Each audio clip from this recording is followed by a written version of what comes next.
Argentina football टिमका फोटोग्राफरहरू वा भनौँ media पर्सनहरू next लेभलका छन् के बाप रे बाप बब्बाल। यो कुरामा तपाईँहरू मसँग सहमति जनाउनुहुन्छ वा हुँदैन त्यो मलाई थाहा छैन, तर पनि अर्जेन्टिना फुटबल टिमको नि यस्तो बबाल बबाल फोटोहरू नि, त्यो फोटो मात्र होइन के, त्यसमा पुरा कहानी लुकेको हुन्छ कि, त्यसमा पुरा कथा लुकेको हुन्छ कि।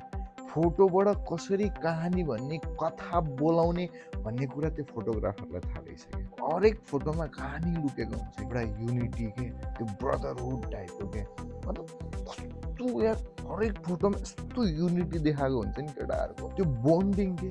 यसो यो पोजमा बस भन्छ कि मतलब कसरी हो होइन, मतलब फोटोग्राफर यस्तो क्यान्डिड मोमेन्टहरू छ, यस्तो औरा दिने फोटोहरू हुन्छ कि म्यासिभ रेस्पेक्ट के त्यो फोटोग्राफरलाई।